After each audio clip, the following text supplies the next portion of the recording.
Eternal kind Heavenly Father, we thank you for this gathering. Father, we thank you for touching us with a stick of love this morning, starting us on another day's journey. Father, we ask that you take charge of this meeting, grab us by the hands of our mind. Let everything that's done tonight be done decently and in order. Father, we ask you to allow your spirit to rule and super rule. Father, while we're here, we ask that you protect our homes, bless our families and our children, bless the homes and allow us to return to them in the manner in which we left it. Let no fires break out, allow no thieves to break in. Father, we ask you at the end of this meeting, give us traveling mercy as we return to our homes. We ask that everything you've done here be to your glory and the upbuilding of your kingdom, as we watch over, make decisions, protect the children that have inspired. Father, we ask you to continue to watch over, protect us, grant us these petitions, and we'll be more than careful to give your name, which is high, holy, the honor, the praise, and the glory, forever. Amen. Amen. I pledge allegiance to the flag of the United States of America and to the republic for which it stands, one nation, under God, indivisible, with liberty and justice for all.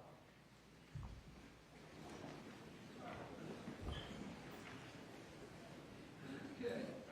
First thing we need to do is approve the agenda. Did everybody get a copy of the agenda? Okay. Any changes, additions that need to be made? Okay. Seeing no objections, we'll let the agenda stand as approved. Opportunities for citizens to address the board. We've had close to 30 people, 20-something people sign up. I'm going to read a little comments and then we'll get started. Welcome to those who have signed up to speak tonight before the Board of Trustees, and thank you for your interest in Anderson School District 5. Before we begin, let me remind everyone of the following procedures. As each speaker's name is called, he or she should proceed to one of the two microphones in the aisles. Each speaker has up to 3 minutes to speak to the board. Abusive language or personal attacks aimed at students or staff members will not be permitted. All speakers are expected to behave in an orderly and respectful manner.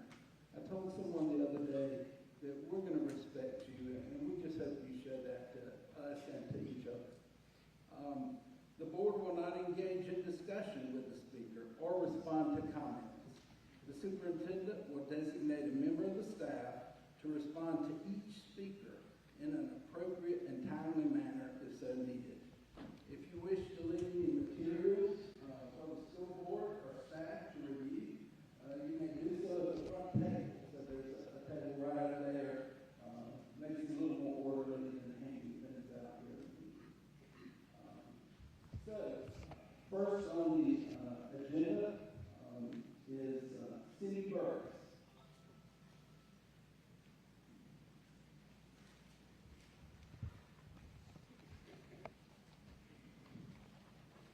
Thank you for allowing me to speak tonight. My name is Cindy Burris. I have grandchildren in District 5. I want to remind everyone of the swine flu scare of 1976. Private David Lewis, Army recruit at Fort Dix, New Jersey, told his drill instructor he felt tired and weak. He was made to go on a 50-mile hike. David collapsed on the hike and died of pneumonia the next day. Autopsy revealed swine flu. Over 500 soldiers were thought to be infected but had no symptoms. No new cases were reported anywhere. Scientists became alarmed because of a similar flu in 1918 that killed 20 million people worldwide. They urged President Ford to call for a mass vaccination effort of every man, woman, and child in the United States. Sound familiar? This vaccine campaign began in October. By mid-December, 40 million had been vaccinated. It was estimated that over 500 people got Guillain-Barré syndrome, which was paralysis, and 30 died from the vaccine, mostly cardiac arrest. Only one death occurred from the swine flu, which was Private David Lewis, and he did have pneumonia and had to go out on a 50-mile hike. Vaccine makers would only agree to make this vaccine if they were not held liable. Congress in 1976 passed a law giving them immunity against lawsuits. 4,000 lawsuits were then filed against the government, totaling $3.5 billion. In 1986, the National Childhood Vaccine Injury Act was passed, giving complete immunity to vaccine makers today. We must ask ourselves this question: if the swine flu vaccine was stopped after 30 deaths, why hasn't the COVID vaccine been stopped after thousands of deaths and hundreds of thousands of serious harm cases reported in the United States alone? And I would like to ask the board, did you, when you gave parents the consent form, did you give them warnings that teenage boys get heart inflammation more likely from this vaccine than any other vaccine? There's also a clot risk. There's brain clots. There's clots to the heart, which cause heart attacks. There's strokes risk. Teenagers have been getting brain bleeds because this virus, what's in the vaccine, crosses the blood-brain barrier. That's our God-given protection against things like this. Thank you so much.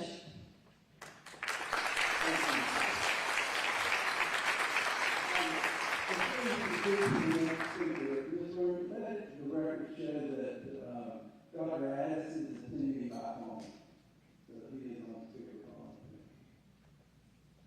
Okay, next we have Parental. Frank?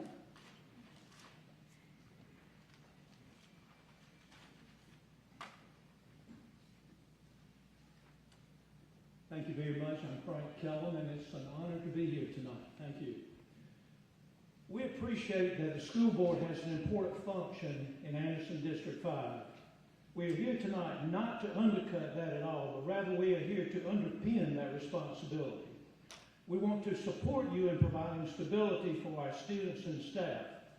We recognize that among your many duties, you set visions and goals for the district, you write and adopt policy, you give direction in setting priorities for the administration, and you approve and oversee the annual budget. We respect that. And we want to discuss our concerns on some of these duties. On the matter of the budget, many of your constituents here are not in favor of paying students and staff to get the COVID vaccine. We feel that it teaches students and staff to compromise their beliefs for money. It has all the appearance of tempting, bribing, or otherwise compromising one's personal reservations for cash. We don't want this lesson taught in our school district. We are ashamed of you for this. This is corruption in District 5. And this is not how we want our hard-earned tax dollars spent. We believe you are not being good stewards of the public funds. I remember 15 to 20 years ago, there was a severe shortage of educational funds. School positions were furloughed and raises were put on hold. But look at us now. We have money to spend needlessly on dubious healthcare treatment. Times have certainly changed. We used to teach productivity and earned income, which spends wiser than free money. Now we push government assistance. We even view government as a cure-all, when everybody knows government is a spend-all. This free money is not only contributing to inflation, but also compromising morality. This careless spending doesn't make you look good, it makes you look irresponsible. We hope you will get back to good stewardship and educational practices that have a solid Christian foundation. We believe this will give you more meaningful visions and goals. It will encourage honesty as the best policy. It will give more meaningful direction to help the administration set better priorities, and it will give you more experience in overseeing the annual budget. Thank you again for this opportunity.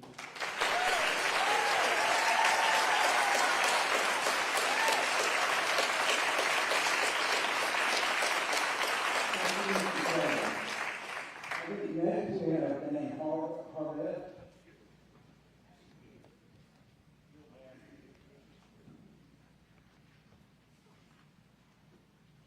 Yes, I'm glad I can address you tonight. I know some of you have known me for a while.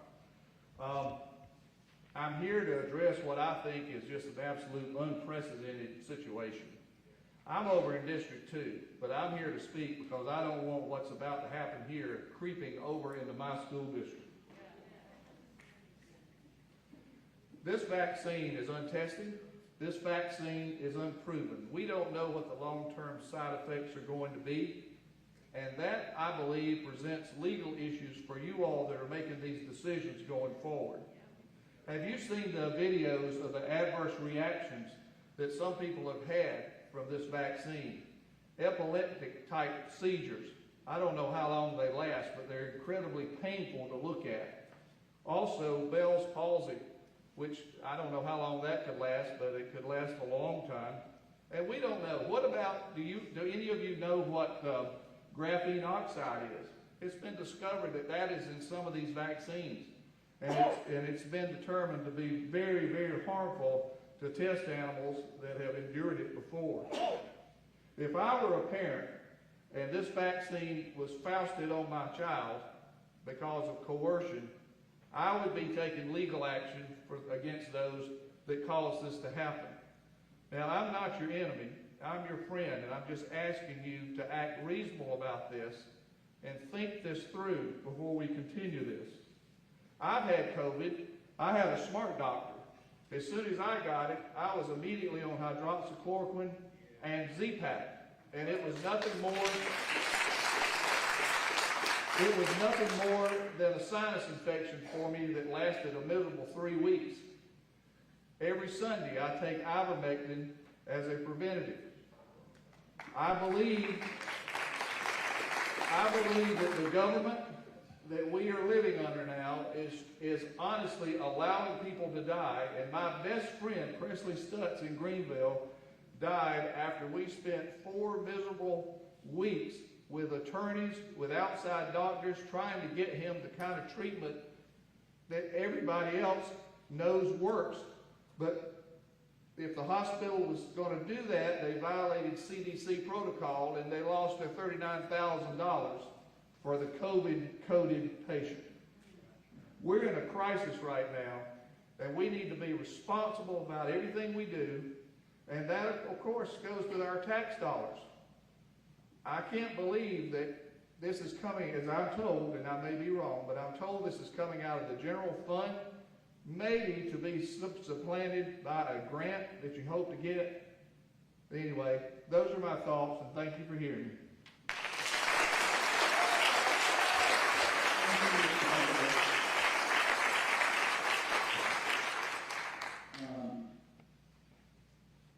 Mr. Schubert? I'm sorry. I wanted you to say it before when you get up, Mr. Schubert. I apologize. First, let me thank you for the opportunity to speak. My name is Devin Shakar. None of my teachers could get it right, so don't feel bad about it. With that being said, roughly 5 years ago, I moved here from Lodi, California. I love my hometown, but we moved specifically to South Carolina to avoid overreach from local government and governing bodies, such as a school district like yourselves.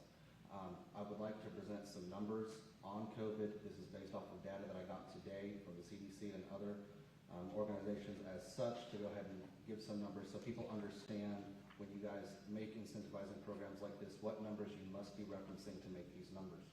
So on a U.S. national population level, there's roughly 12.8% of the U.S. population that has been infected with COVID. Of that 12.8%, roughly 1.6% of the infected have died. That means that roughly 0.2% of the U.S. population has died of COVID. Let's get a bit more specific. In South Carolina, roughly 16.2% of the population has been infected with COVID. Of that 16.2%, 1.4% of them have died. That means that, yet again, much like the national scale, we are right on track with 0.2% of people dying from COVID. We can get a little bit closer than that as well and go down to Anderson County. Roughly 16.3% of Anderson County has been infected. Roughly 1.8% of Anderson County has died from COVID. That puts us just 0.1% above the national and state average. I would like to share with you guys the amount and the numbers for Anderson City, because that would be a lot more specific and give us a better way to look at this. But unfortunately, that number is not available from what I've looked into and tried to find. So what I'm trying to say is that we are incentivizing our kids to get a vaccine that has not been tested, has not been proven to work, and you still have to wear a mask, social distance, and do many other things for $100. It is shameful. This is exactly what I left my home state to avoid. And just in case you guys did or didn't notice, this is written on a napkin. I call it napkin math because it doesn't take a genius to do it and find out these numbers. And much like the science, you can just take it, crumble it up, and throw it away. Thank you for your time.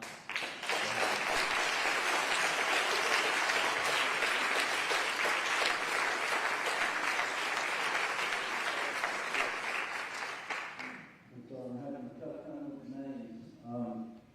It looks like Alice Papola.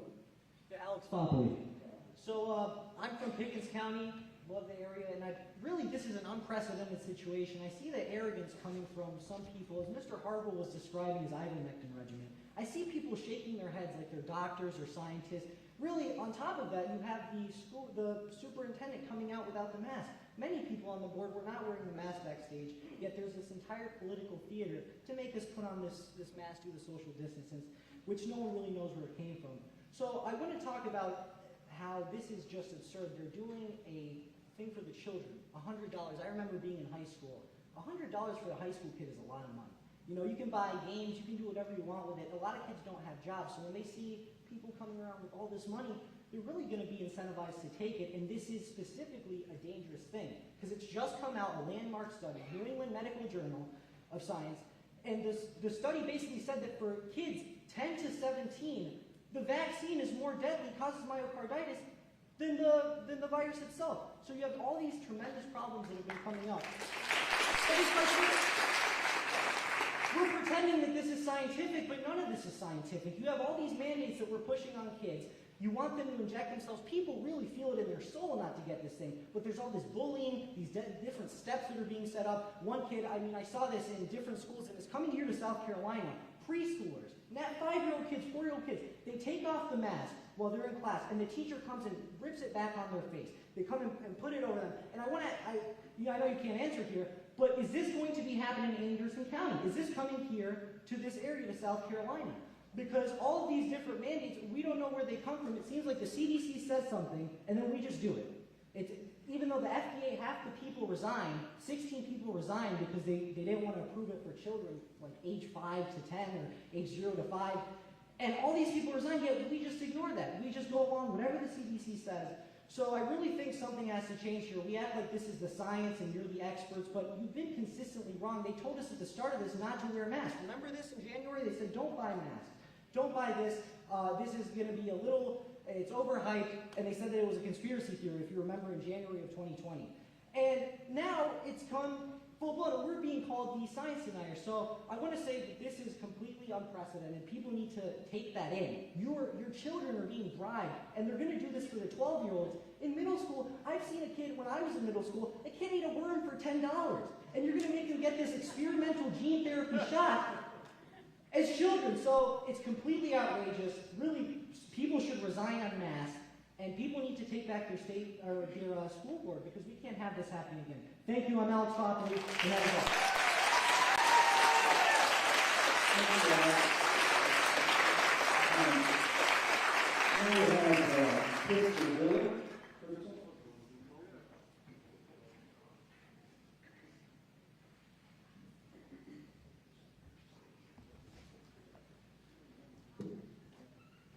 Good evening. Contrary to what some people think, we're not uneducated, jobless, attention seekers. We're parents of these students. We have friends of these teachers. We go to church with them. We live with them. And we support them. We love them.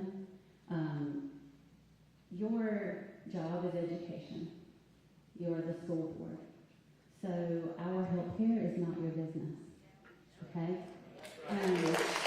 It is not respectful for any of you to bribe teachers or students with money to take a vaccine that you can't guarantee their safety from.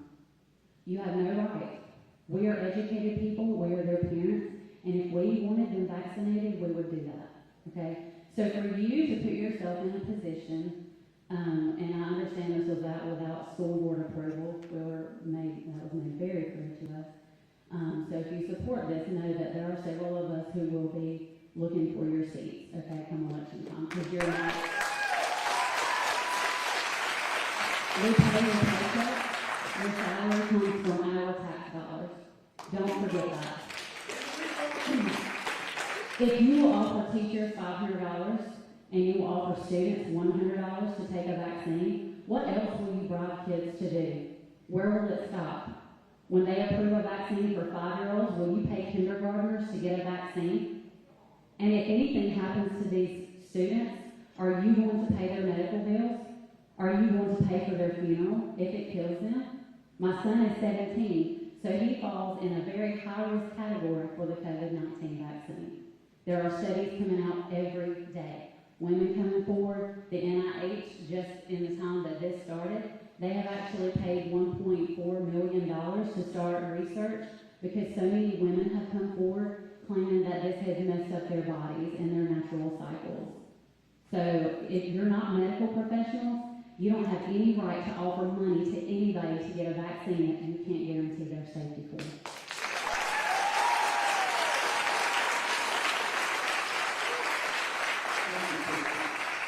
Next is Deidre Moore. Deidre?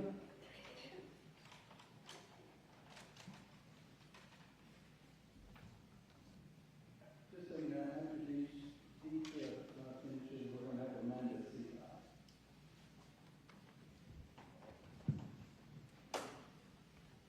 Hey, my name is Deidre Moore. I have 3 children, one who attends T.L. Hanna, and the other 2 we decided to take out of District 5 schools. I'm here tonight to speak out against the vaccine incentive offered by our Superintendent, Tom Wilson.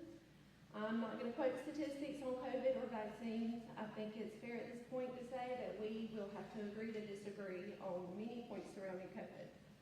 I'm here tonight to remind the school board that they are elected officials that are supposed to represent the people in the community, and you are failing at your job.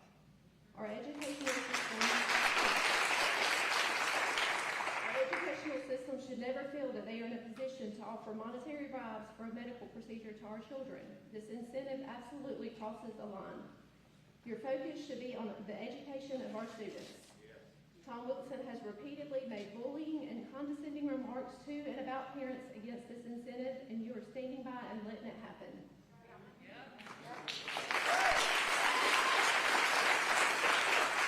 Regardless of your stance on the incentive or the vaccine, his behavior should never be tolerated by the adults in charge. Your failure to listen to the legitimate concerns of parents surrounding this incentive and your failure to hold our superintendent accountable for his behavior will ultimately cost you your positions on this board. More and more community members are paying attention now, and I guarantee you change will be coming from this. Thank you.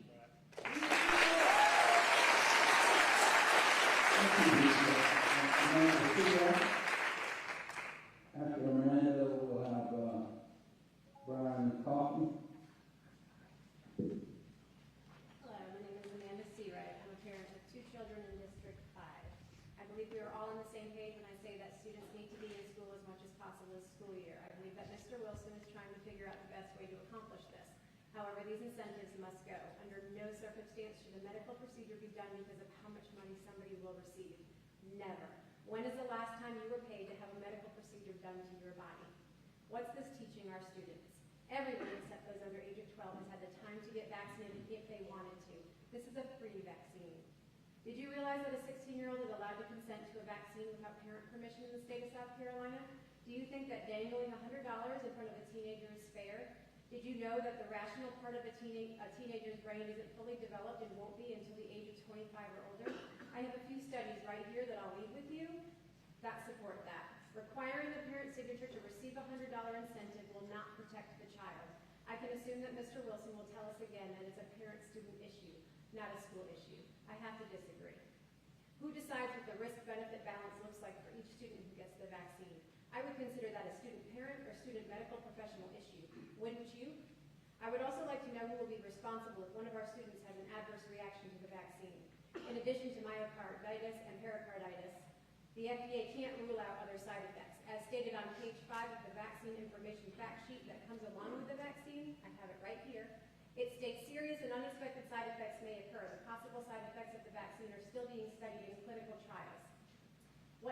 when 2 doses is no longer enough? Will there be an incentive for a 3rd dose? Will all teachers and students who haven't received the 3rd dose now be considered unvaccinated and lose their excused absences or pay if they get sick? It's slowly happening. Antibodies are weakening. More and more breakthrough cases are popping up. The vaccinated are carrying just as much of a viral load as their unvaccinated coworkers. I am friends with several fully vaccinated teachers within our district who are currently sick with COVID. When will it end? Please tell me. Take a look at the study from the CDC website that I will also leave here about vaccinated and unvaccinated individuals having the same viral load. If you're going to test unvaccinated staff weekly, then you need to test all staff for this very same reason.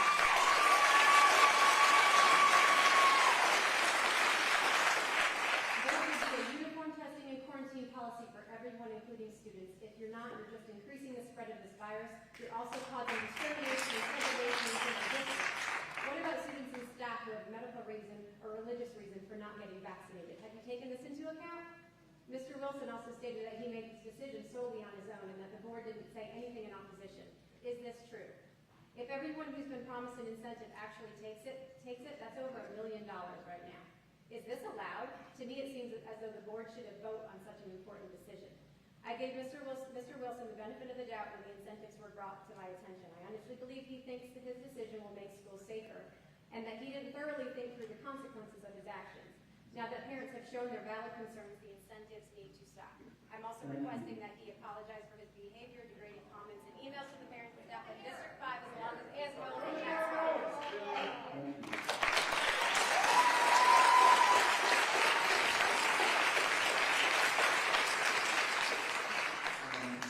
Brian, I'm going to let you go.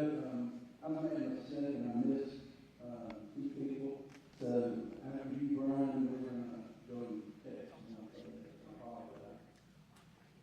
Thank you. I appreciate the opportunity to speak. My name is Brian Crowther. I'm a father of 3 children currently enrolled in District 5 schools, elementary, middle school, and high school. I have a senior son that graduated 2 years ago from District 5 school. My wife, myself, District 5 graduates. We love District 5, but we see some disgusting and disturbing things happening that's got me contemplating pulling all of my kids out of school. It's absolutely inappropriate and absurd for school district to be offering money to kids to be doing anything. That should alarm anybody, including you guys on the board. The idea of the district saying, we're going to give you money to do X, Y, Z should appall everybody. Today it's vaccine. This is even worse. Imagine your kids, your grandkids, in a school district where they're offered money to do something that maybe you find morally, ethically, or religiously inappropriate. And all of a sudden the school offers them money. Well, you're setting a precedent right now where you can't stop it. There's nothing you can do to stop it. You're setting that precedent right now. You know, you're also causing problems in the households. You've got kids who are wanting to get the vaccine for the money, and their parents don't want them to, so you're causing family issues. You've got parents who are trying to get the kids to get the vaccine because they want the $100. You're causing issues within households. You're damaging homes.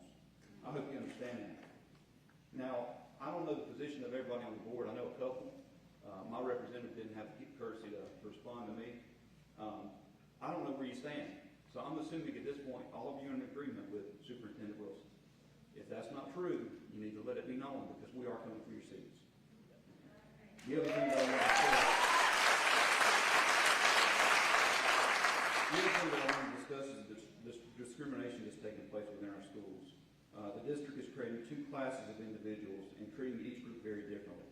You know, I can remember a time when, not too awful long ago, when something like that would result in great outcry within our community.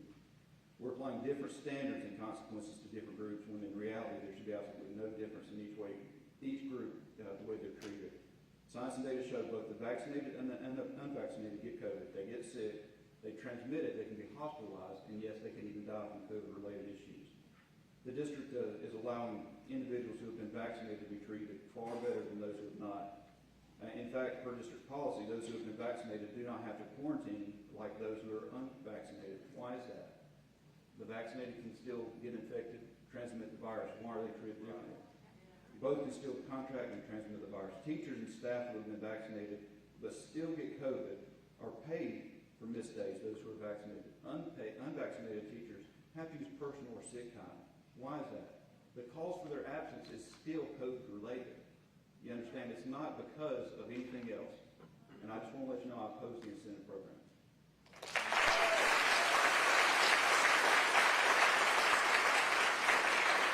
Thank you, Dan.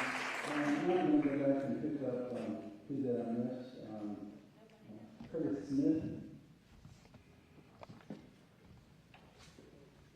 Thank you. Good evening. Superintendent Wilson, Chairman Bradshaw, and members of the board.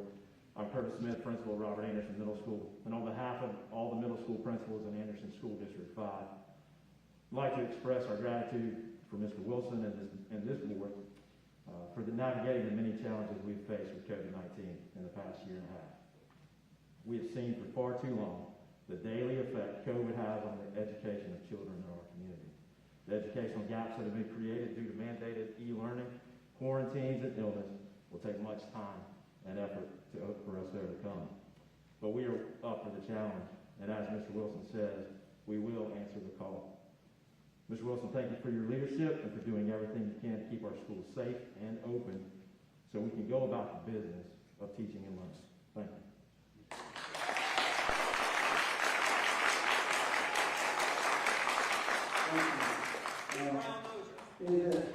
Okay. Right. I'm not going to thank for that tonight. We're going to treat each other with respect. It's all I can ask for. We're going to treat each other with respect. That we set an example that our children will be proud of. Going set, boy. And we're going to keep moving forward. Thank you. Elena Martin. Elena, am I mispronouncing it? Elisa Martin? Martin? No. Don Martin? I'm sorry, Ms. Martin. What's your name? My name is Donna Martin. I positively stand with all of the speakers this evening with regard to the vaccine incentives, but I would like to change the topic to an even more serious one. For those in the audience who are not yet aware of critical race theory, it is now being taught in many schools across our nation. It is based on the false premise that America is systemically and irredeemably racist. Inaugurated in our colleges and universities, it is now found from preschool through all 12 grades. The objective is to divide all our children into categories based on ethnicity, race, religion, gender, sexual orientation, and even body fat. In some cases, children are physically separated into different groups in the classroom. Then, according to identity-based Marxist theory, the root on which CRT grows, each group is either an oppressor or a victim suffering oppression. Now, CRT propounds the dogmas of white supremacy, white privilege, white fragility, collective guilt, unconscious bias, and neo-segregation, among other things. So the white children become the oppressors, and every one of the minorities are their victims. This is not healthy for children in any of these categories. It is not healthy for our community, and it is not healthy for our country. CRT calls for equity, that is, equality of outcomes, including the suspension of property rights and the redistribution of land and wealth.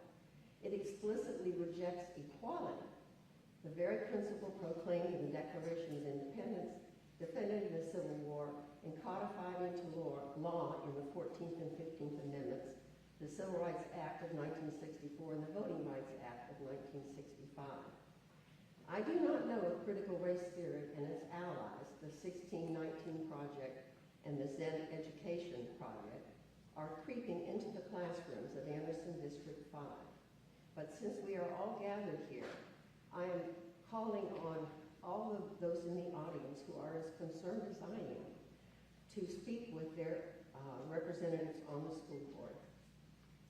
My husband has a clip, or actually I have it, with a petition to the governor and our state legislators to ban CRT from our schools.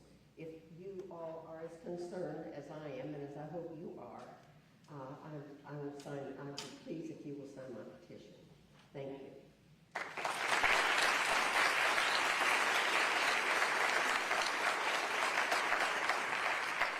Thank you again, Ms. Martin. I do apologize for not being able to announce the name. Sarah Case, and after Sarah, we'll have Summer Trey.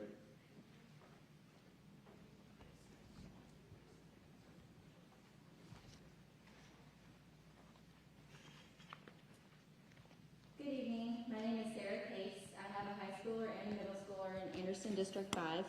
I am standing here today to defend the safety of our children in this school district. I keep hearing the word safe. Make our schools safe by getting vaccinated. Make our teachers and students safe by getting vaccinated. What does the word safe mean to you? Since when do we have to be coerced with money to be safe? How can you be sure what this incentive is even doing to a child's mental well-being? Is it incentivizing a child to get the vaccine because they want a new outfit or a new pair of shoes? Maybe a new video game that just came out that they've been wanting? Or will they just get it to fit in and not feel left out? Will they be forced to get it for the extra cash for their family's needs? Will they be forced to get it for drug-related issues? This is a sad reality and one you are putting into effect. None of these reasons justify being coerced with money to do something medically to your body. You have no right as an educator to make these decisions for them. This is not how we make our schools safe. SAFE would be using these funds for educational purposes such as after-school tutoring for children who have fallen behind due to COVID, Valera air purifiers in the classrooms, hand washing stations in the classrooms, cafeterias, and hallways, practice healthier eating habits, install contactless, filtered water bottle stations, or reinstate the Virtual Learning Academy for those who prefer virtual. Hire more teachers, create smaller class sizes. This is how we make our schools safe. I am not here to argue vaccines. I am here to argue that the health of my children should not be incentivized by our educators with money, coercing them to make a medical decision for their body that is solely a choice made between a medical health provider and the parent, not the healthcare provider, the parent, and the school board.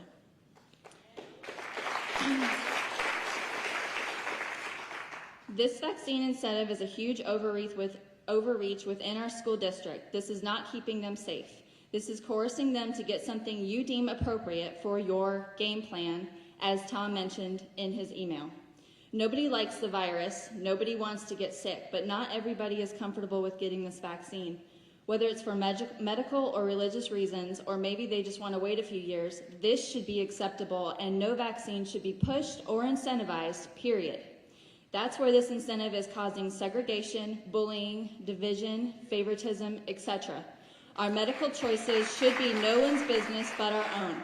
And this money, and for these reasons alone, this board should be ashamed of themselves and, in my opinion, no longer deserve to make educational decisions for our teachers or our children anymore.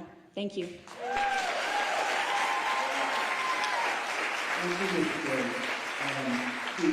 you, Ms. Chair. Summer Trey, and after Summer finishes, we'll have Angela Dixon. Hi. I have a 13 and 15-year-old who attend District 5.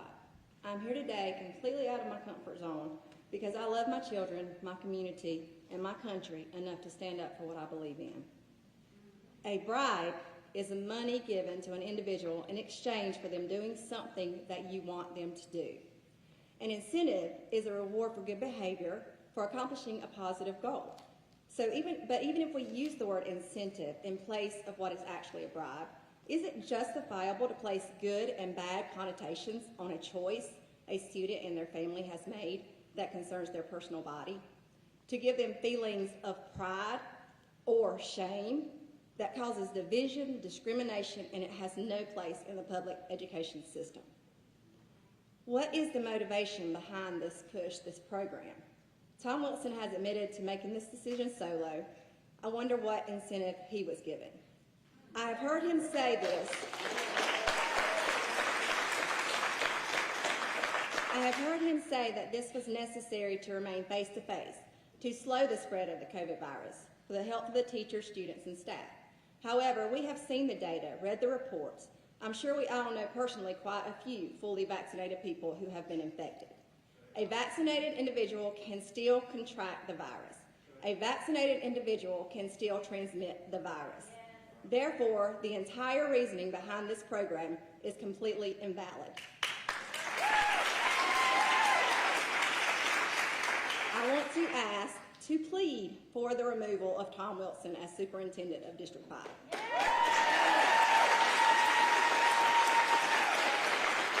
I'm sure most, if not all of you, are aware of his day-to-day bullying and belittling of teachers, parents, staff, and I presume the board members here today. The bottom line is, do we really want a person responsible for making decisions that concern and affect our children who has the maturity and mentality of only a child himself?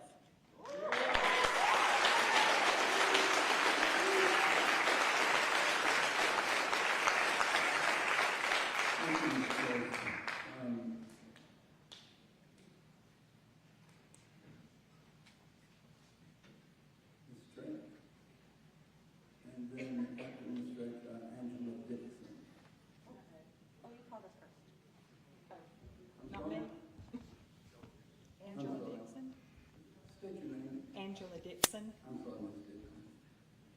Go ahead. Again.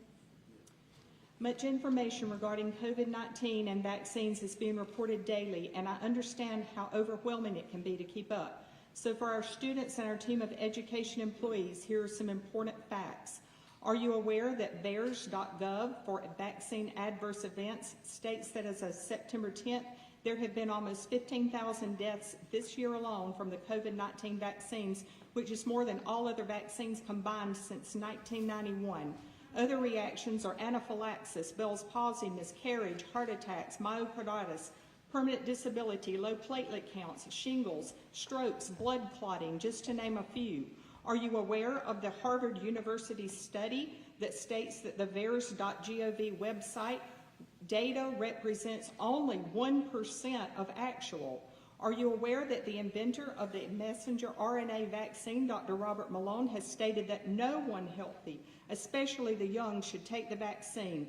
It should be reserved for the elderly and those with severely compromised immune systems. The vaccine is still experimental. Data is still being collected to fully analyze all side effects. Also, all previous clinical trials of mRNA vaccines involving animals could not pass safety standards because all test animals died. The clinical trials involving humans are currently in process. Are you aware that the Pfizer approval is for the Comirnaty vaccine that is not yet available, while the BioNTech version is still being used under the EUA? Also at the FDA Vaccines Advisory Committee meeting of 9/17, it was stated that for every one life saved from COVID-19, there were 2 deaths from the vaccine. At that same meeting, the FDA panel voted 16-3 against approving boosters except for persons over age 65. Are you aware that a study from Israel states that teenage boys are 6.1 times more at risk for developing myocarditis after vaccination than any other age group? Are you aware that on 7/21/21, the CDC published a laboratory alert stating that on 12/31/21, it will cease the use of the PCR test that has been in use since February 2020 and encourages laboratories and testing sites to opt for a test that differentiates SARS-CoV-2 and influenza viruses? Are you aware that the inventor of the PCR test, Dr. Carrie Mullis, states that it is not a COVID-19 specific test and should never be used for diagnosis? Now you are aware of a few more significant facts regarding COVID-19 vaccinations. With an increase of knowledge, you now have an increase of responsibility to those affected by your decisions. Thank you.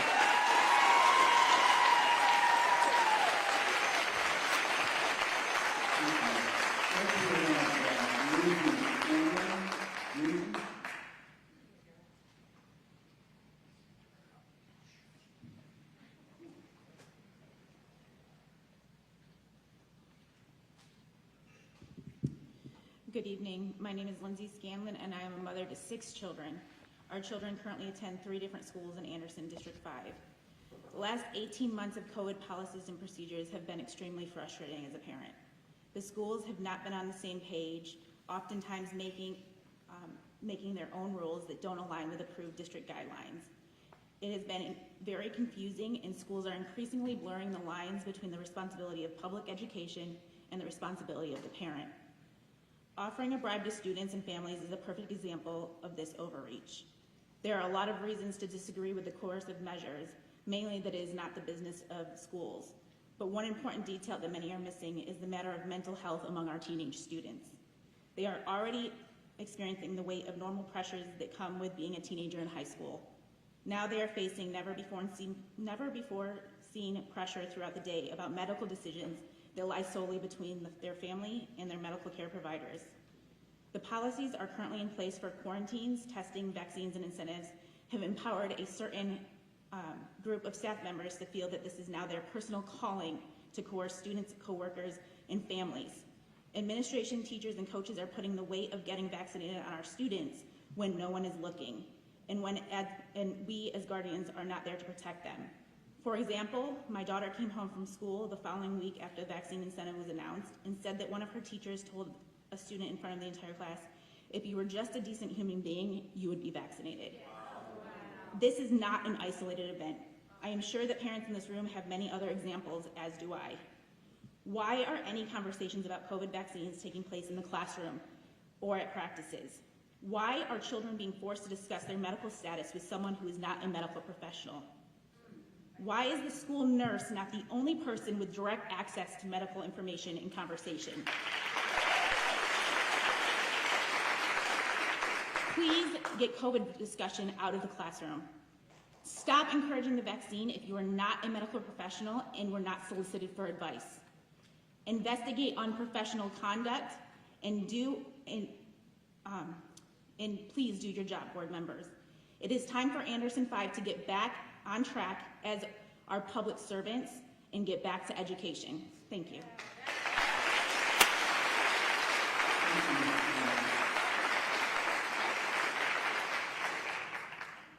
Next we have Samantha Allen and then Rosemary Gregory.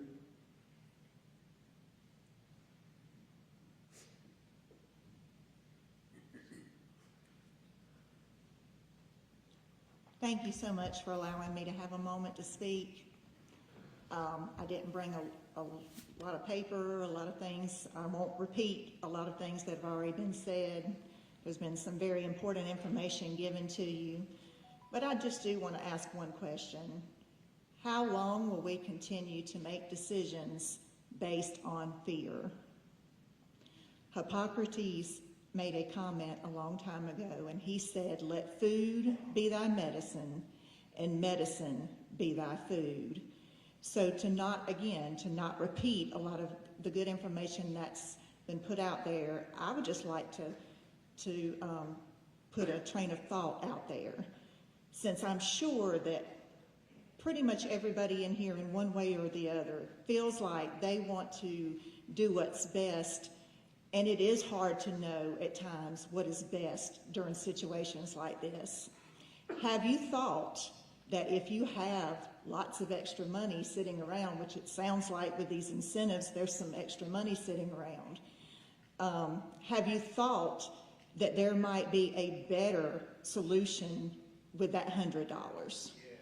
Have you thought that you could use that $100 to give out a voucher to people who need to eat more vegetables and fruits, or to go to the grocery store and say, hey, well, let's take that money and put it into their diet and get them, their bodies to do what they're naturally supposed to do?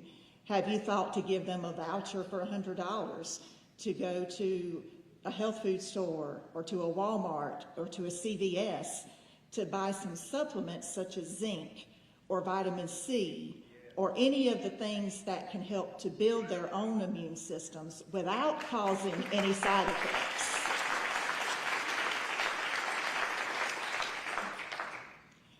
And I'm going to leave it at that just because I don't want to get too far off track.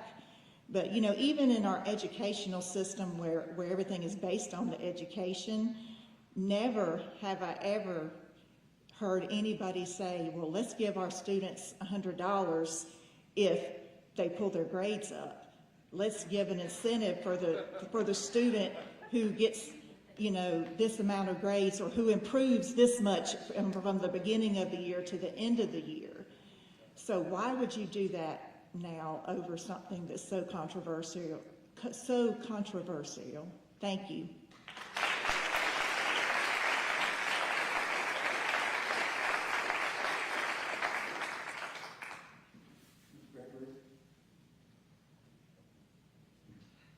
Next will be Brian Williams.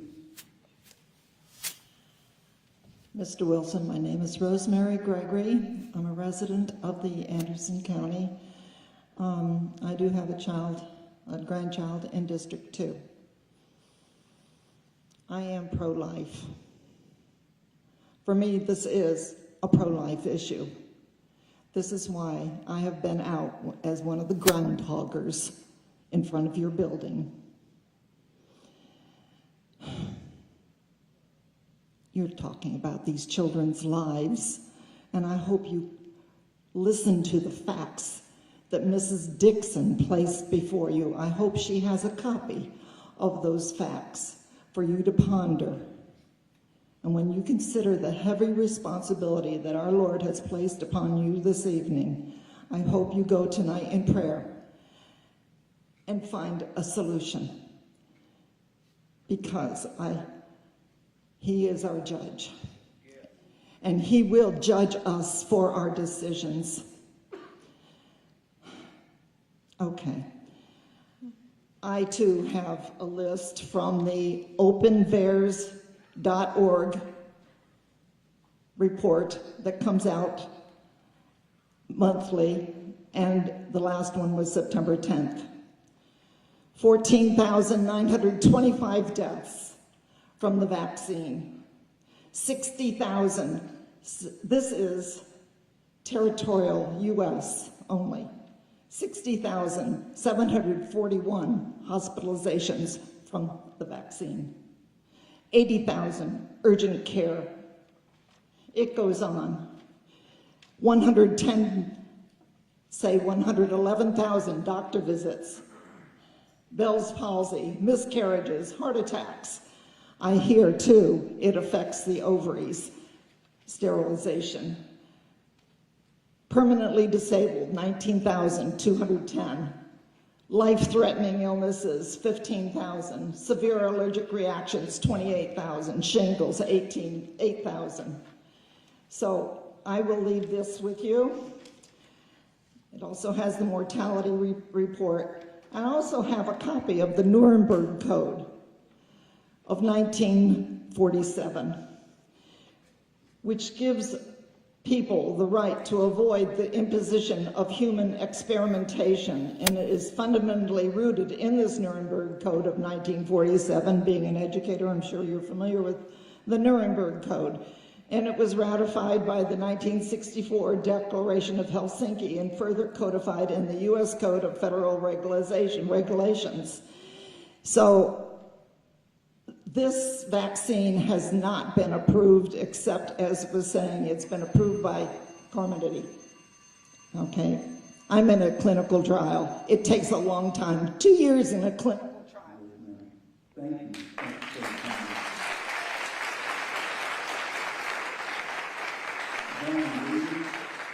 After Mr. Williams, we'll have Devin Kakuruba. Please, Devin, come through that.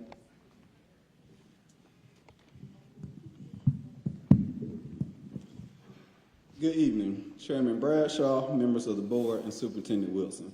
On behalf of the elementary principals and administrative teams, we want to thank you for your leadership over the last couple years, and certainly during this uncommon time as they relate to the COVID-19 pandemic. Educating students during a pandemic has been challenging. We continue to experience the impact that extended school closures, quarantines, and the never-ending spread of the COVID-19 the COVID-19 virus has had on our elementary students and the challenges, creating a clear pathway for a successful educational experience for all students. We have sincere gratitude for Superintendent Wilson and the board members' leadership as we navigate through the pandemic and work to provide the high-quality educations our students deserve. The elementary principals, teachers, and staff are up to the challenge. As teachers and staff work together to overcome every pandemic obstacle, your continued support is vital to our success. Superintendent Wilson, we want to especially thank you for your effective leadership of our district as you have worked hard to make sure that all our schools have remained a safe and accessible educational environment for our students. We are honored to serve the families and the students at Anderson 5 under the leadership and the direction of Superintendent Wilson and the Board of Trustees. We are confident in your leadership, and we believe your decisions will provide a bright future for the students at Anderson 5. Thank you again for your support.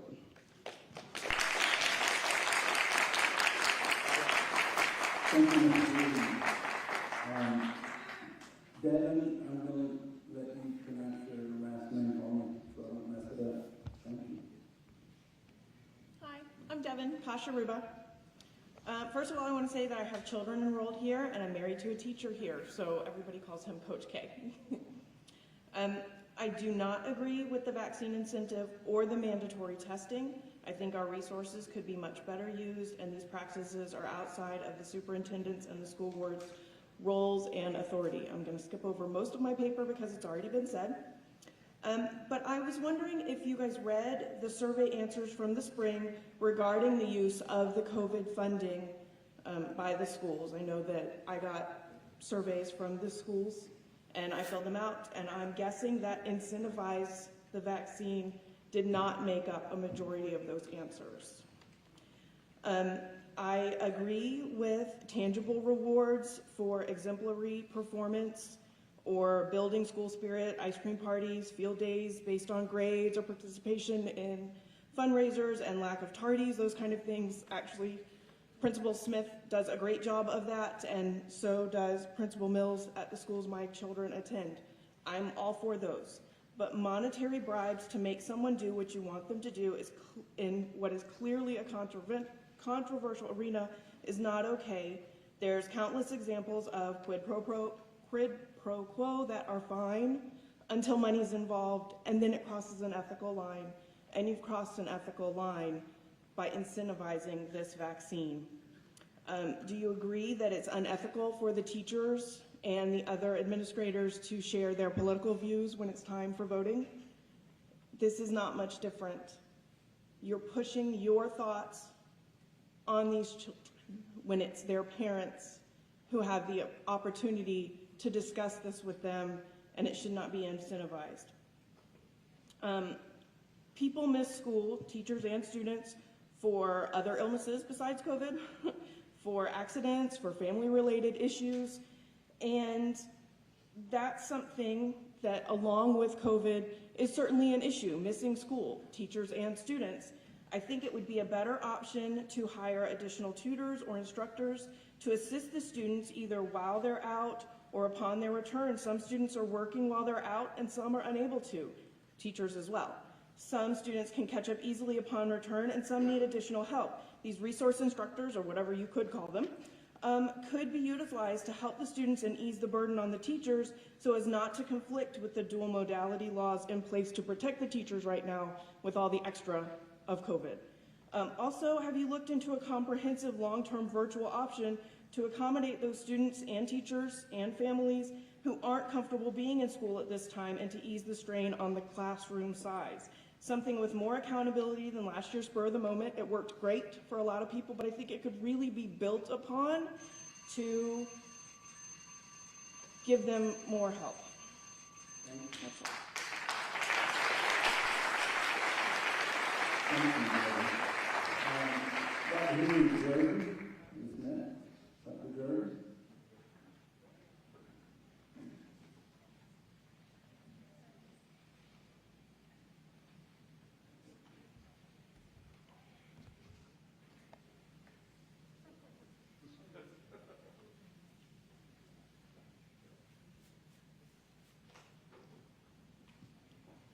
Good evening. I'm Dr. Henry Jordan. I grew up here in this town. I attended the public schools, graduated in 1963 from T.L. Hanna High School after Boys High and Girls High had been put together the fall before.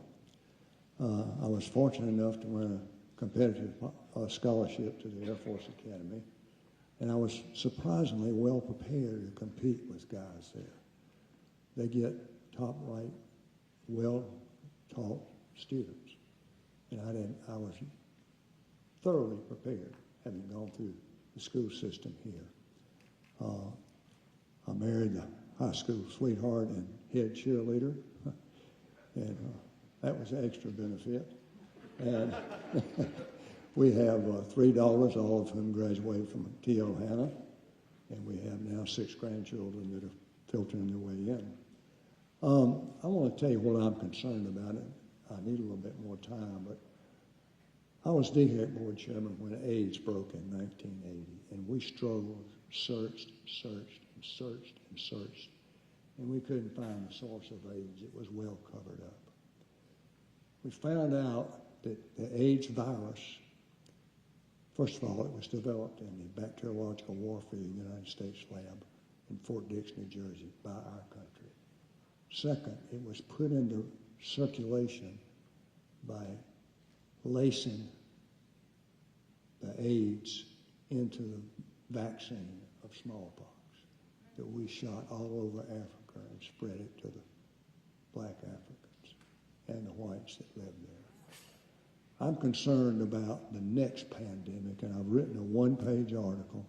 I've given out to as many people as I could. I'm going to leave the rest of them up here if it'll be all right. I want to thank you, Dr. Wilson, for your efforts. I know how it is to be on the top of some situation. I've been there, and it's tough. When I was practicing, I practiced surgery here for 22 years. 5 of my partners were also retired. I was left to be the only one out of 6. And I just got overworked, so I'm semi-retired and started doing locums work around South Carolina, Georgia, and North Carolina. I want to say to you, Dr. Wilson, when I was practicing here, I looked at all the surgeons. We had about 14, and there were 3 or 4 that were obviously ahead of the rest of the group. They didn't have any better dexterity, didn't have any better knowledge. What they had was they were honest about their mistakes, and they got to be better, better, and better, and better, and better.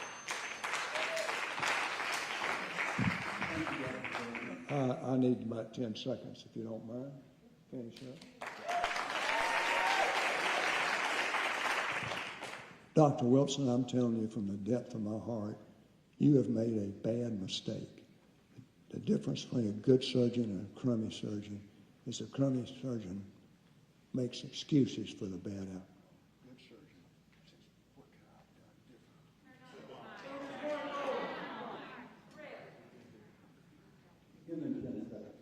It's your turn to prove you can do right and change your mind, because you're wrong. You're wrong on the vaccine.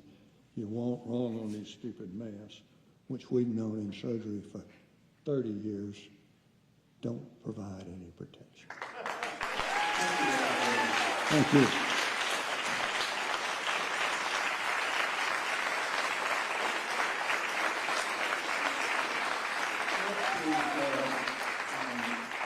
Walter Mayfield.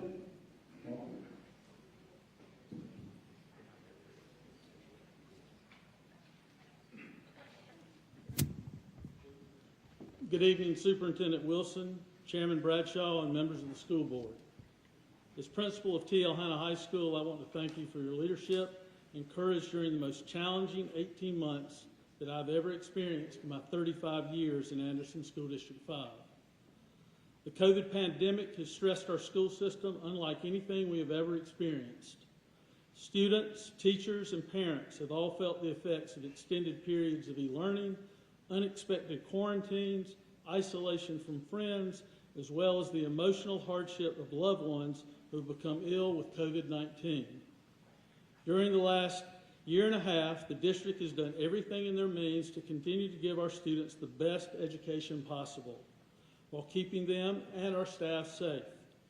Because of the leadership of Mr. Wilson and his leadership team, we were prepared for the 10 weeks of e-learning at the end of 1920 school year. It was not perfect, but it was far superior to what the majority of the students around the state received. In 2021, we were one of the very few districts in the state that offered full-time, face-to-face instruction for the entire school year. Many districts did not return to school until April 26. Protocols were put in place at all schools to keep classrooms, common areas, and offices sanitized.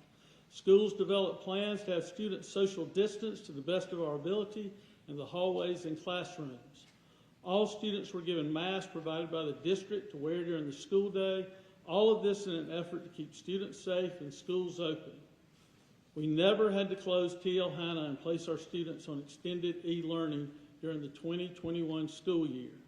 This year, the district is leading the way with the number of faculty, staff, and high school students being vaccinated against COVID-19 in an effort to keep everyone healthy and to slow the spread in our schools.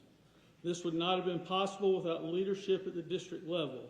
Again, I thank Mr. Wilson and the school board for your continued commitment to what is best for the students in Anderson 5. I pray every night for the leaders in this room that God gives us all the wisdom to know what's best for our students and the courage to act. God bless all of you. Thank you, Mr. Mayor.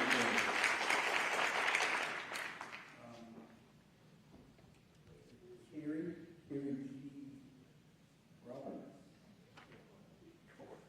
I'm sorry.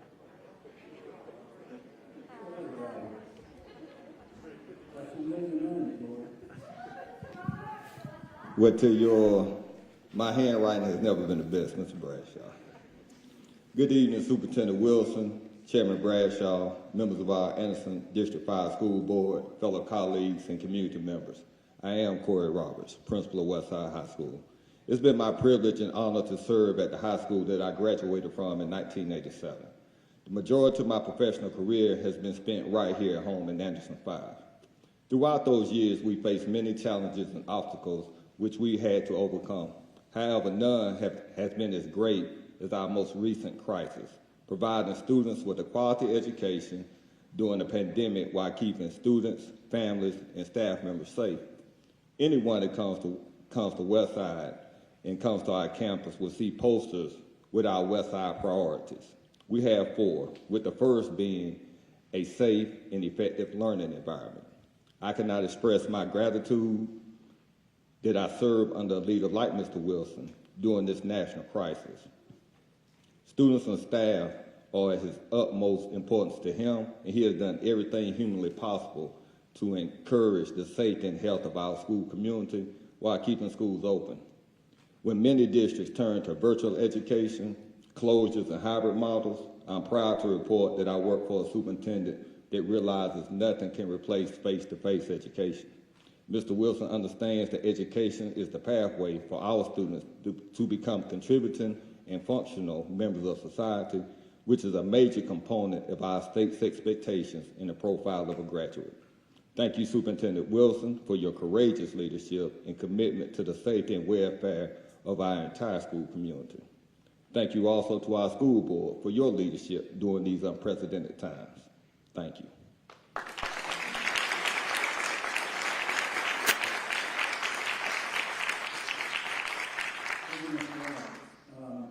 Sunday Taylor.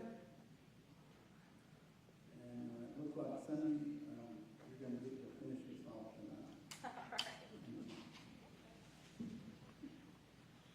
I have to say, everything that I had wrote down here tonight has pretty much been said, but I've already spoken with you personally in your meeting, so you know what I do for a living. I immunize for a living. That's what I do. I want you to know that it is my job to make sure that everybody is informed and they understand what this is and what the risks are when they take this, okay? I don't get to tell them my opinion on the vaccine, nor do I get to tell them what I think about the vaccine. I have to stay down the middle. So it's up to them to make that decision. So I'm asking you tonight as the board and as the superintendent to realize that it's your choice to stay in the middle and to stay out of it and let the parents do what they need to do and let them talk to their doctors and what's best for them. have another problem, and I don't understand this because I'm really confused about this, but the quarantine policy is absolutely ridiculous. I don't understand how one student is actually considered a risk because they're not vaccinated, but yet the vaccinated are also carrying the same viral loads, if not more, and that's quoted on the CDC website, just as somebody else has already said. I don't understand how one person that's in a classroom and the teacher's considered COVID positive, so they all get quarantined, and how that student has to go home, but yet their brothers and sisters in other classes end up having to go back to school. I don't make no sense at all. How is contact tracing and keeping up with all that working? Because you're having healthy kids stay out when they could actually be in person. So I really, really encourage you to work on that and to make sure that we're a little bit more clear, because I think if you're going to test people, I think you need to test the ones that are vaccinated and the ones that are not vaccinated, because what we're seeing is the different variants. This was actually put out in 2020 when they actually got all of these different immunizations and vaccines. They're against the original COVID. So you got variants out right now, and you're going to see it, and you're going to see it more. People are going to have breakthroughs, just as we're seeing. And so understand that keep doing the same dose over and over and over again is not going to help you when you have a variant that's completely different. It's learning, it's smart, and it's figuring out how to get around these vaccines. So be sure when you're doing that, do it digitally, do it all across the board to the people who's vaccinated and who's not vaccinated. Because if you have a flu shot and you get the same flu shot every single year, how does that help for the new variants that come out? Because I can tell you right now, if you go get a flu shot from us or from anywhere else right now, you're not going to get the same flu shot you got last year. They make it. It's different. So understand that when you're pushing these vaccines on these kids, okay? Because these vaccines are the same vaccines that adults get, different weight, different height. They have different problems. Kids act differently to different vaccines, and they are in a higher risk than these adults. Okay? Thank you.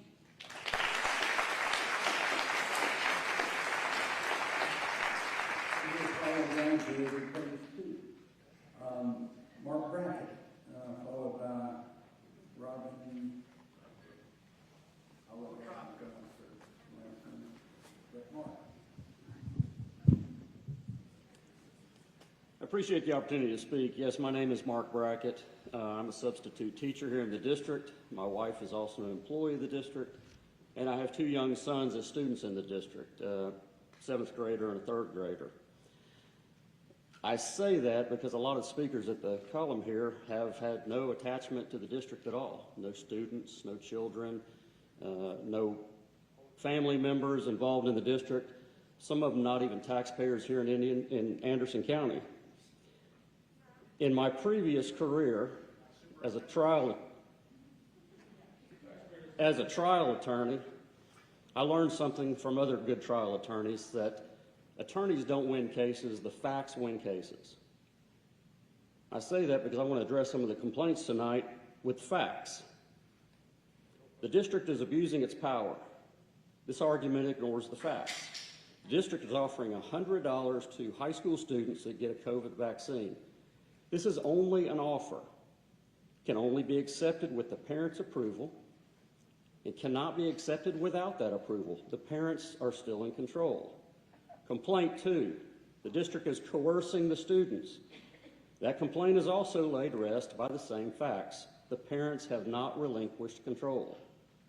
Complaint 3, from the podium tonight, speakers tonight have claimed the vaccine has not been tested. That is patently false. You may not agree with the value of the testing. You may not want to take it yourself. Thank you. One speaker, not even from Anderson County, claimed the board was making students get the vaccine. Incentivizing is not making. 2 speakers claimed the students were being bribed to undergo a medical procedure. Really? A medical procedure. Too many speakers up here didn't allow the facts to coincide with what they were saying. I fully support the superintendent's approach to making schools safer. I will give you 2 fact-based reasons why. The more students that get vaccinated, the safer it makes school for me.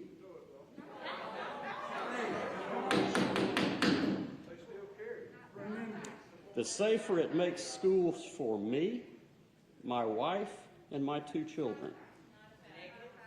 therefore making also the unvaccinated students and the unvaccinated parents at home safer, as it is less likely their children will carry the COVID home, possibly infecting their parents and then extending out. I would respectfully request additional time, as I have been rudely cut off multiple times. Thank you. Please, I would encourage everyone to show the same respect that's been shown to you. They've been on their phones while people were out there speaking. How is that respectful? Now, if you continue to object, thank you. Yes, they weren't on the phone, they were taking minutes. Thank you. Okay. Are we going to continue?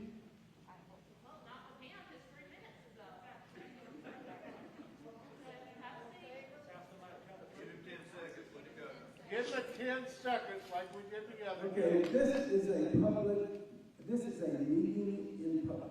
You're right, we got three in the right. So we will continue to let him have his 3 minutes of uninterrupted time. With respect, as a trial attorney, I've heard much worse than this. Continuity for students is critically important. When students are required to quarantine at home, they lose that continuity. As much as I like to think I'm an effective substitute teacher, I pale in comparison to a licensed, trained, certified educator that knows those students on an intimate basis and deals with them every day. Substitutes like me try to show up and do a good job, but we are an ineffective, sometimes, I hate to admit, substitute, pun intended. I applaud Superintendent Wilson. I don't have the privilege of knowing you on a first-name basis like many of my predecessor speakers. Superintendent Wilson, I also applaud the support, seemingly, from this board. This pandemic has provided challenges from everybody in leadership. Those on the stage.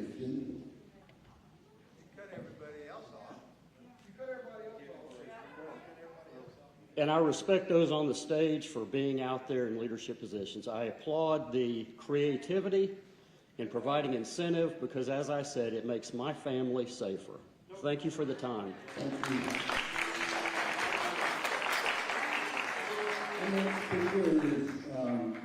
Let me say it for you.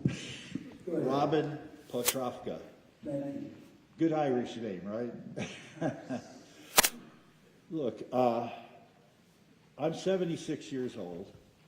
I no longer have children in school, but I remember very much how it was when I was in school and when I had them in school. And what I'm trying to say is so much of the clamor that's been going on is because of the disinformation. And from what vantage point you're in as to how you view that. I would say that this whole virus was weaponized, then it was highly politicized, and then it was, if you didn't agree with the narrative that was trying to be evoked, you were canceled. You were locked out of that conversation. And so I applaud you for allowing us to have this time to where we could share what we have learned on our own, because we haven't been able to rely on the mainstream media to give us the facts. So we've had to do it ourselves. And that information is out there. Now, I know we're trying to hold you accountable for what you know, so that we feel like the decision that you will make will be one that will be correct. We've prayed for wisdom, and that's our heart's desire here tonight. You said that we couldn't ask a question, but at least I want to ask it, and then I hope that you will respond, and if you don't, so be it, I guess. I want to know how many of you all know Dr. Robert Malone and what he is. Do you know that he's the inventor of the mRNA technology? Do you know what he feels about it? Do you know what he says about it? I mean, I would expect him to be a very well-renowned person in this, him being the creator of this particular technology. But I find many people don't know him, don't know about him, because his voice has been suppressed many times. There are people who don't know about the masking, to know that these masks are worthless. And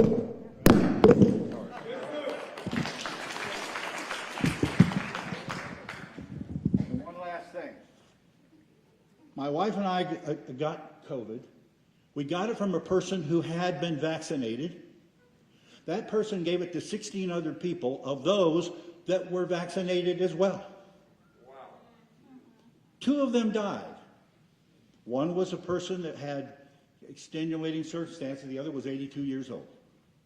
So what I'm telling you, this myth about that these vaccines are going to cut the spread of the virus down is a myth. And a lot of the decisions we've been making on this stuff is based on false information. And I question you or help. Yeah, thank you very much. God bless you.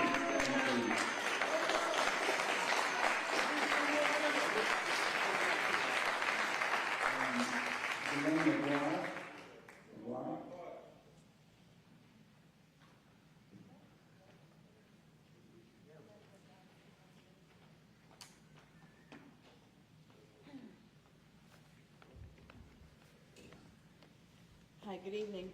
My name is Delana McGuire, and I have just recently moved back to Anderson, and so I've been concerned with everything that's going on in the country, and everybody seems to have gone wild. I wanted to find out, I have 2 grandchildren who are in Anderson County, and so I wanted to find out what was going on. The first thing that I would like to say, first of all, though, I was very pleased that we opened with prayer and the Pledge of Allegiance.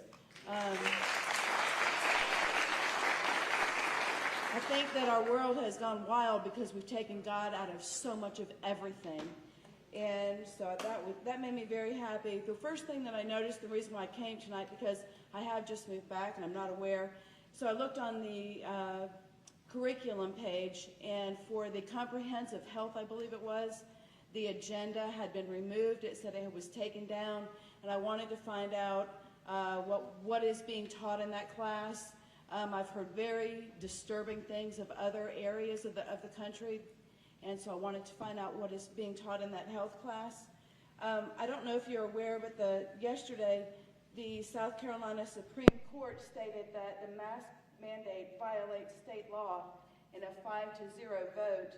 Our governor, Henry McMaster, stated that it's the parents' right to decide, and that is protected by the state law. There's also a South Carolina state proviso which states, and I wrote this down because I thought, I wonder if they're going to ask me if I have to wear a mask in here, you know? And it states in there that no school district or any of its schools may use any funds appropriated or authorized pursuant to this act to require that its student and or employees wear a face mask at any of its educational facilities. This prohibition extends to the announcement or enforcement of any such policy. So providing me this mask tonight, you all violated the state law by Henry McMaster. Was enforced by our police officer who told me I couldn't come in if I didn't wear this, and school funds used the money to buy this, which violated state law. Very quickly, I had a conversation with my 3rd grade grandson tonight, and he just got his midterm when he had a C for the first time. He's never had anything but A's. And I told him, I've given you $50 every single time you've had all A's. So now what are you going to pay me? So we determined that if he doesn't get his grades up to all A's by the end of when the report card comes out, he has to pay me $10 for every B and $20 for every C. So instead of giving money to students, somebody else suggested that, hey, why don't we incentivize kids by, if you're going to give children money, that it be because they got better grades. I agree with that completely.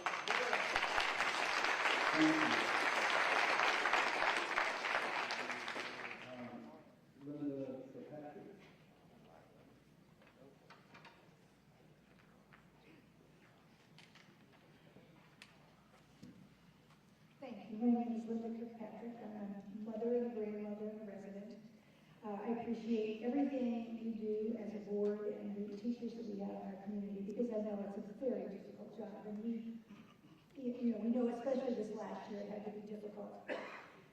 When we talk about vaccines, I think about when I was a kindergartner and we had to get a smallpox vaccine and the polio vaccine. And nobody really argued about it, but if you look at the statistics, they would have a 30% mortality rate, up to a 30% mortality rate. 1 out of 3 people died. With this particular vaccine, there are 71 million children under 18.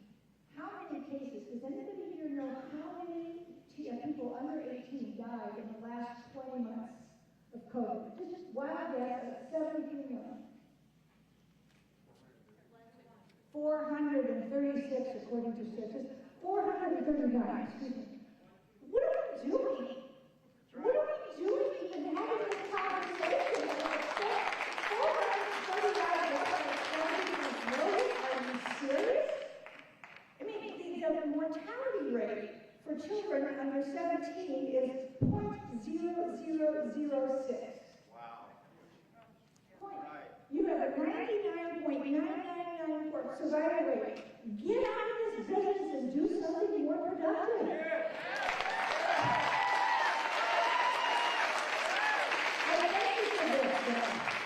I was a working mother and executive, and I ran all over the country and didn't pay attention to my school board because I trusted them to do what they needed to do. But you've awoken the sleeping giant. We, the people, are ticked off, and we're not going to take this anymore. We're not going to have you teach our children about critical race theory and take over our responsibility as parents to try to incent them to do something that's frankly none of your business. So you wait. We, the people, are awake now, and we're not going to stand still, and you're going to see this auditorium be more and more filled every single time. So understand that we're in charge. We're awake now. We've gotten out of our stupor, and we're not going to take it anymore.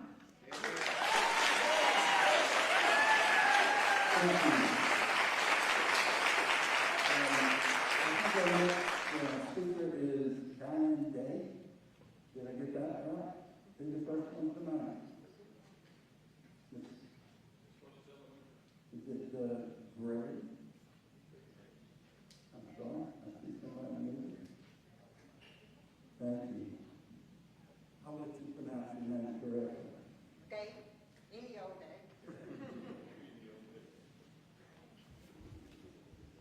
Good evening, I'm Diane Day, and everybody wanted to know where my notes was, and I said, God to give them to me when I got here. I want to tell you, I'm a 71-year-old grandmother. I grew up in District 5. I had children in District 5.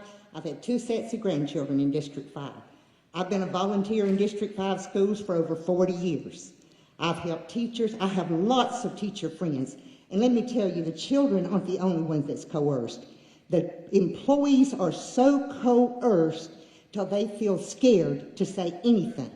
I think you might notice that everyone that's been positive has been an employee. A high position employee, not just an employee, a high position employee.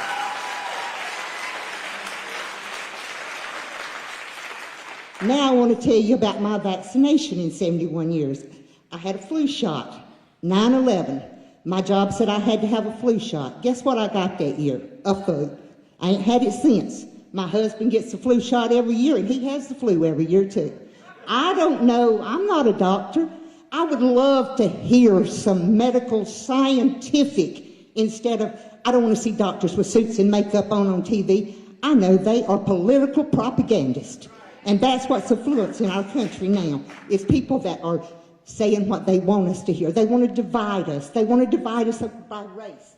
They want to divide us by sexual preference, by gender. They want us divided. Why do you want to divide somebody? You want to conquer them. You divide and conquer. Now they're dividing us on our COVID. The schools, you might not be coercing the children, but their peers are.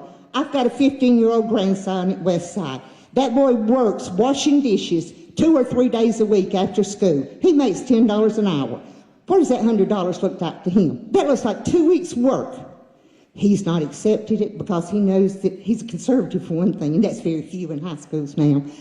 But let's see, I want to tell you my whole family had COVID about a month and a half ago, and the ones of us that have tested have all had plus 60 or greater than 60 antibodies. Nothing has been said about people that have their own natural antibodies. Don't you think God can do a better job of this than man can? Do you honestly think that you are better to judge these people? Tell us that our own bodies are. If our bodies make antibodies, that's to keep us well. I want to see our country, our schools. I love children of all races, of all genders, of all everything, because I'm a volunteer. I'm one that wants to, I teach Sunday school. I have a 13-year-old Sunday school student at the University of Charleston now, where COVID propaganda has put him down there. The way you're supposed to treat it is not the way it needs to be treated. Good night, y'all.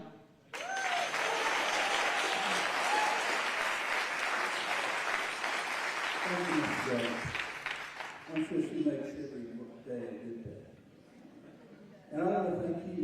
I want to thank you all for being here, for being respectful of those that are either with you, for you, or have different opinions. I think overall we did a good job, and I want to appreciate you. And the board wants to thank you for being here. We're going to keep moving, and it's time for action items. I'm sorry. I didn't get to sign up on your sheet, but I would like my 3 minutes. Our normal procedures are that you have to sign up. But I'm a tax-paying citizen and a former District 5 parent. Do I not get my 3 minutes? Ma'am, if you would like 3 minutes, I'll be glad to do that. Thank you. I appreciate that. Respectfully, I have listened to everyone, and thank you for your time. I'm what you call this district's biggest threat, though.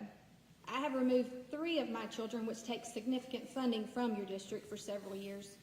And I'm also a mom of a vaccine-injured child. So I stand here and I beg you to listen to everyone, because that $100 you may live with for the rest of your life. You may have to take care of someone every day for it. You may not realize what you're doing. These teenagers, they do not have the mental maturity to understand sometimes those consequences come with actions. It is not your place to sway somebody's decision for $100. In fact, it's disgusting. I would beg of you to stay in your lane, fix your education system where more parents just like me don't pull their children out, or none of you will have jobs. This building is paid for by taxpayer dollars.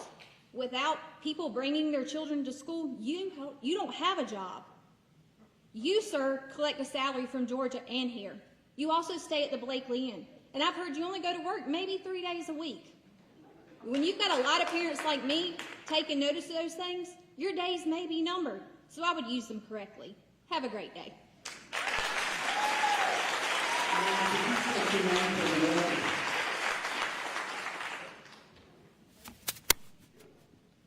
My name is Kayla Chastain, Chastain. Thank you.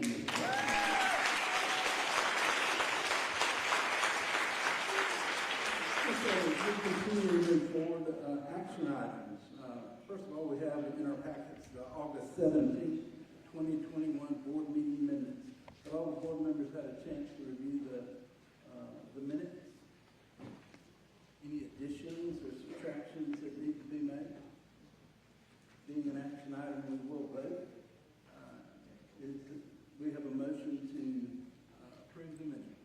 Mr. Chairman, I make a motion to accept the action items of the board agenda meeting from the August 17th, 2021 meeting. And we have a motion, the chair will restate every motion. We have a motion to approve the August 17th, 2021 board minutes. So we have a motion and a second. Is there any discussion? All those in favor, raise your right hand. Wonderful. It is a unanimous decision. We also have personnel recommendations. Mr. Superintendent. Thank you, Mr. Chairman. Members of the board, we have 2 personnel recommendations. I believe a teacher at Calhoun and one at Robert Anderson. If there are no questions, I'd recommend approval of those personnel items. We have a recommendation from the superintendent for approval of 2 employees. Is there a motion? Mr. Chairman, I'd like to make a motion that we accept the recommendation from the superintendent on the 2 personnel items. So we have a motion to accept the recommendations on the 2 personnel items. Is there a second? Second. We have a second. Is there any further discussion? All in favor, raise your right hand. Wonderful. It is a unanimous decision. Superintendent's report. Monthly financial report, Mr. Superintendent. Yes, first of all, I want to ask Ms. Hurd, our Chief Financial Officer, to come forward and give the monthly financial report. Good evening. The financial information was sent to you out Friday in your board packet, and as you guys know, we are only in our 2nd month of the new fiscal year. Our staff returned August the 10th, our students returned August the 17th, and the financial information that you have is through August the 30th. We have received a small amount of property taxes for July and August, and as you know, most of our property tax revenue will come in December and January. And the EFA, base student cost money from the state, has started in July, so you have 2 months of that in your financial package. But again, you'll notice that a lot of the other state revenue that we receive does not start until October, so there'll be some months, some categories that don't have any funding there yet. Expenditure standpoint, no major expenditures thus far this year, but again, we're only 2 months in. Also, when we sent the packet out on Friday, we had not received the sales tax from the state. We did get that information yesterday. I placed the copy at your desk earlier tonight. And as you'll see, our collection for the month of June that we received, or should have received at the end of August that we received last week, is $1.1 million for the month of June, and that was about $170,000 more than the same time last year. And of that, $234,000 was used to offset debt. So that's still coming in strong.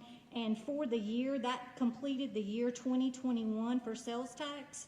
The district collected $12.7 million, and the same time the previous year, it was $10.7 million, and $2.5 million went to reduce debt within Anderson 5. Thank you. Thank you, Ms. Hurd. Superintendent's report, COVID update. Yes, thank you, Mr. Chairman. Just want to echo your statements. We appreciate folks coming out tonight, exercising their First Amendment right and stating their position on various items. We'll give you the board some updates on what we've seen so far. Since school started, we've had 667 students test positive for COVID.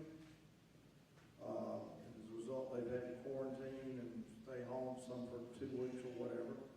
We've had 90 staff members test positive.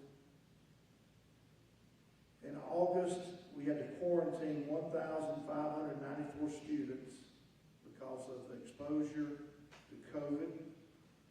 So far in September, we've had to quarantine 2,888 students. We've had to quarantine 26 staff members who were not vaccinated, as a result had to quarantine from their exposure. So far this year, we have lost 476 instructional days to employees who have had to either had COVID and were out of school or had to quarantine. So that's 476 classroom days were lost in various classrooms across this district. Also, to date, we've had 710 students whose parents have agreed to the incentive option, and those checks have been issued or will be issued the remainder of this week. Most of those students were already vaccinated because the timeline has not been in place long enough for most students to get 2 vaccines since we rolled it out. We've had numerous calls from middle school parents who have said, my child's vaccinated, do they get the incentive? That decision has not been made yet. I've simply told the parents that, at this current time, we want to finish with the high schools. I want to remind everyone, and it's been stated, that parents have to agree to this incentive. We're not vaccinating students in school. We're not making anybody get the vaccine. They have to agree to it. And as Ms. Taylor stated earlier when she and I met, a 16-year-old can go right in and get the vaccine without anybody signing off. We did sunset these vaccine incentives to October 15th. After October 15th, these incentives die anyway.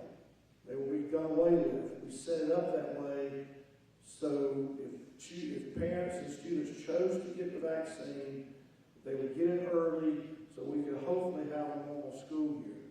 No one wants to close down schools. We cannot offer virtual instruction for more than 5% of our student body. We cannot do what we did last year. That's set in legislation. So if we have to shut down a school, those students are going to be home, and many of these folks in this audience are going to have to figure out how to keep them at home and figure out how to go to their jobs. So I want to commend our principals, our staff, our teachers, and as many have said, this has been an unprecedented challenge. And I'm keenly aware people disagree with that. There's some that want me fired. There's some that want me run out of town, and that's certainly their business. And also, I find it distastefully low class when someone puts my personal cell number that I pay for myself on Facebook, so I get all these calls that I have to send in spam. I think that's out of bounds, and that's uncalled for. I would not do that to anybody in this audience. So with that said, Mr. Chairman, I appreciate your time, and that's all I have. Thank you for all coming. It is, if nobody else on the board has anything that needs to be addressed, we have nothing else on the agenda. I will call for a motion to adjourn. I have a motion to adjourn. Is there a second? Is there a second? Second. We have a second. Any discussion? All in favor, raise your right hand. Thank you. We are adjourned.